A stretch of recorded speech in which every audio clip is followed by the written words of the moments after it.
What up? It's your boy Baz. In this episode of 12's podcast, we're going to be talking about how the Fusion 12's and Air Force Ones changed the game. When you think about marketing, you think about cross-promotion, you think about cross-branding. And this is the truth of it all, especially when you're thinking about doing it at the street level. You're talking about trying to bring your brand up and you're growing from the hood. We got tips for you. Check out this episode.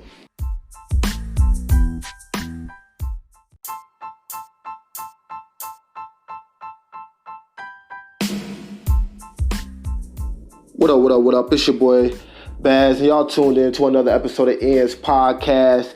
Today, man, we're gonna go back into the memory banks, man. This gonna be a little bit of marketing, memories, fashion, and just if you wasn't hip, you just wasn't in it. You just probably just wasn't part of that culture, man.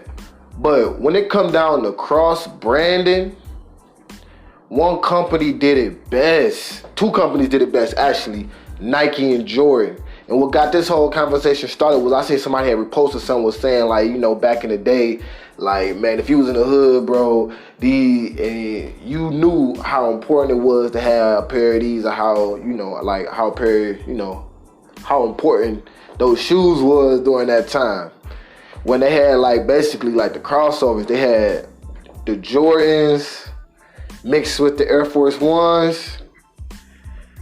You feel me? Then you also had like the 6 rings, you feel me? The 9.5s, you know, like basically like, you know, just a collaborative of designs from multiple different shoes that built their own, you feel me? They built their own lane. Like if you look at it, you got people that only like low top Air Force Ones. You got people that only like all white Air Force Ones. You got people that like mid type Air Force Ones. You got people that only wear exclusive Air Force Ones. You got people that don't even like to even wear like they only wear the all blacks or something, or people that only wear the high tops.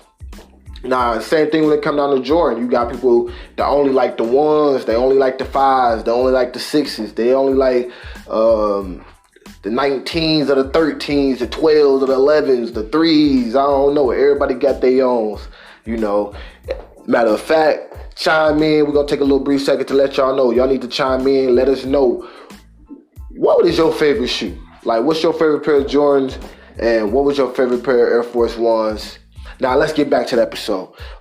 Now, during that time, though, it was like that was like the best of both worlds. You feel me? Like you was able to have the best of both worlds. I remember when the 6 rings first dropped, everybody was on the 6 rings. 6 rings was them deals. But when you got that like the crossover boys, I just call them the crossovers. I do not call them crossovers though, because that's a joke where people say like, you know, like, oh man, your jump man ain't even jumping, he crossing over. You feel me? So let me not. But that collaboration was dope, man. Like just seeing, you feel me? Just seeing like the different versions that they had. I remember they had the Taxi 12's. I want to say they was the 12's. Yeah, they had the 12's, the 5's. They had a couple pair of the 5's, the 12's.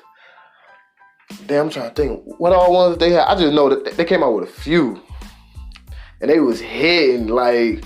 And we was all young, you feel me? Then also when it came out with like the Jordans, they had the 9.5s, you feel me? I ain't gonna lie, I had the 9.5s. Actually, the 9.5s I had is the same color palette as the ends logo, and that's like the ends just company color palette. And the color palette just like the color scheme, you feel me? Like it's that North Carolina blue. But it's not necessarily North Carolina blue because they got their own blue, as you see. But it's like it's a certain type of, you know, baby blue, black and white. But they were all white with the little, with all black, you know, with the little all black little trims and the little baby blue little, you know, little colorway. You feel me? A little different little colorway. But it was basically like that type of colorway. It was hard. They were one of my favorites. Had a memorable memory. First time, man, yeah, had a memorable memory in those shoes.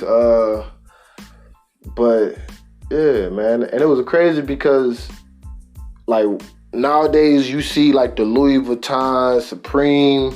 Now those are two different outside brands. You know, Nike and Jordan, you know, one of the same. But those two outside brands. But that was the first successful, I feel like, successful collaboration that was like mainstream to me. You feel me? And what I mean mainstream was like, man, like, I feel like everybody had, like they were just releasing them not just in like one city or this city or something like that. I feel like they were released throughout the whole country, and everybody had a chance to get a pair.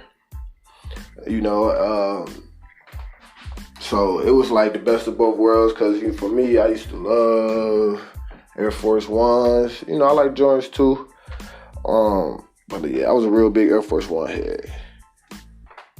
I ain't gonna lie to you. Then gradually, as I got older, I started growing out of that, because, you know, I just wanted to be different. And not to say like everybody else wasn't being different, but I just was like, man, I was on a search for something just different. So I feel heavy into Air Maxes. My mom used to always be pushing that on me, the Air Maxes. But we gonna say that for another podcast. You feel me? Where we gonna be talking about how Air Maxes had a real big, you know, like hype during the time of like the 90s and all that type of stuff. And still to this day, Air Maxes is still that deal, but you feel me, they was really part of the culture and really stronghold in the culture for a long period of time. Right now you see it's like Jordans and Air Force Ones. Jordans was up there too though, but you know, let's get back to the whole collaboration. But yeah though, so I seen that post on Facebook and had me thinking about it.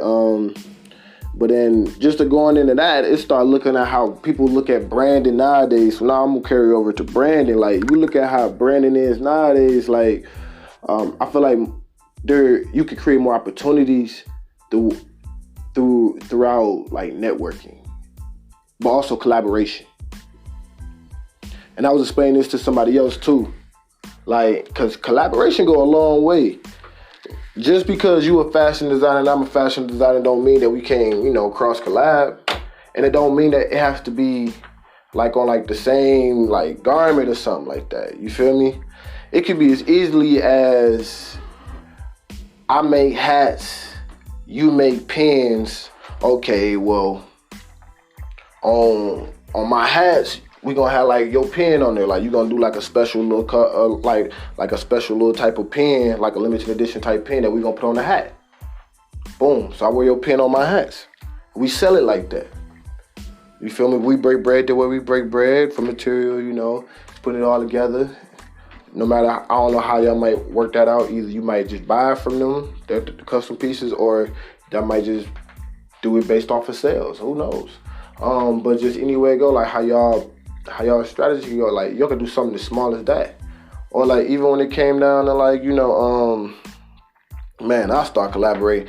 It's a crazy idea, get some shoes, man, and collaborate with like a custom shoestring company or something like that.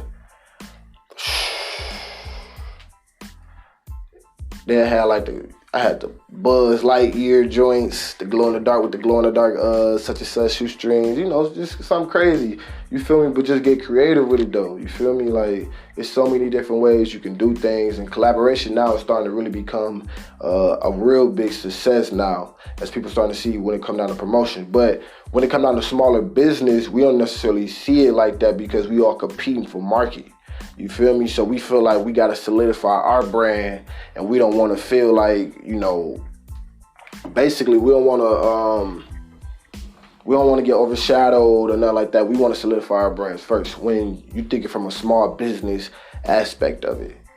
But sometimes associating yourself with certain brands can also help you leverage. It's just sort of like in the music industry. Like, it's certain artists like J. Cole, for example. J. Cole did a whole album without features. But at the same time, J. Cole will do a feature, but he's very selective about who track he jumps on. You just got to be the same way with your brand. Be very, very, very, very, very selective about who you choose to attach yourself to, because they will also be a representation of you in the same light, you know? And it's like y'all piggying back off of each other. So it's like, you know, they gonna earn just as much from your hard work as you earn from theirs.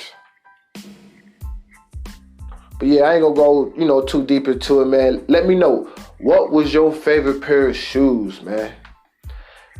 What was your favorite pair, man? State them, comment it, send us a voice message, man. I'd love to hear from y'all, man, and we'll probably end up talking about it, man. We'll do a podcast episode about it. We'll even invite you on to even do the episode with us, man. But it's your boy Bass, and I'm out. Thank y'all for tuning in to 12's podcast. Go ahead, like, share, subscribe. Man, give us a review, man. We trying to pop up in them rankings, man. Help your boy out, man. Help ends out. Y'all know we the voice of the culture and the family. Peace.